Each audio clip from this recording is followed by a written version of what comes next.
मालदा जिले के मोथाबाड़ी में न्यायिक अधिकारियों को बंधक बनाने और उन पर हमला करने के बहुचर्चित मामले में राष्ट्रीय जांच एजेंसी ने अपनी कार्रवाई और तेज कर दी है। केंद्रीय जांच एजेंसी ने इस कांड में शामिल 4 और लोगों को गिरफ्तार किया है, जिनमें ऑल इंडिया मजलिस ए इत्तेहादुल मुस्लिमीन के नेता मुस्ताहिद हक भी शामिल है। देर रात छापेमारी में धरे गए आरोपी सूत्रों से मिली जानकारी के अनुसार एनआईए की विशेष टीम ने मोथाबाड़ी और उसके आसपास के इलाकों में शुक्रवार और शनिवार की दरमियानी रात को गुप्त इनपुट के आधार पर सघन छापेमारी अभियान चलाया। इस ऑपरेशन के दौरान मीएम नेता मुस्ताहिद हक सहित 4 संदिग्धों को दबोच लिया गया। जांच एजेंसी का दावा है कि ये सभी आरोपी उस हिंसक विरोध प्रदर्शन और प्रशासनिक नाकेबंदी का हिस्सा थे जिसने पूरे राज्य को झकझोर कर रख दिया था। দেখুন, ব্যাপার হচ্ছে যে 1 এপ্রিল যে মোথাবাড়ির একটা ঝুট ঝামেলা হয়েছিল, যেটা আমরা সোশ্যাল মিডিয়ার মাধ্যমে দেখেছি।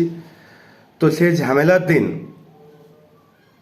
আমার মোথাবাড়ি বিধানসভার যিনি ক্যান্ডিডেট এম হক সাহেব, উনাকে সেদিন সকাল থেকেই বিডিও সাহেব ফোন করেন যে হক সাহেব আপনি একটু পারলে বিডিও অফিসে দেখা করবেন।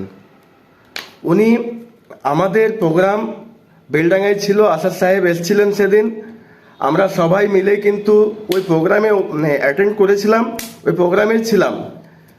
তাই এই প্রোগ্রাম মোথাবাড়ি কাণ্ডের সঙ্গে কোনোভাবেই হক সাহেব যুক্ত ছিলেন না। উনি রাত 9টায় যখন ফেরার পরে যখন বিডিও সাহেবের অফিসে দেখা করতে যান, তো বিডিও অফিসের সামনে অনেক লোকজন ছিল, ওনাকে কোনোভাবেই ভিতরে ঢুকতে দেওয়া হয়নি। তাই উনি বিডিও সাহেবকে আবার ফোন করে বলেন যে সাহেব দেখুন আমি ভিতরে ঢুকতে পারছি না। তো বিডিও সাহেব বলেছেন ঠিক আছে, ব্যাপারটা আমরা দেখছি। এই ধরনের গল্পটা হয়েছিল। তাই আজকে এনআইএর আওতায় আমার হক সাহেবকে নেওয়া হয়েছে। তাই আমি আইনকে সম্মান করি, সম্মান জানাই, আইনকে সামনে রেখে আমরা সব কিছু করি। তো আইনের আওতায় ওনাকে দেখা হোক যে উনি সঠিক দোষী কি নয়। যদি সঠিক দোষী না হয় তাহলে ওকে ইমিডিয়েট যেন ওর যেন জামিন হয় বা ওনাকে ছাড়া হয়, তার আমি প্রশাসনের কাছে আবেদন জানাচ্ছি। Bureau report, PVTV news.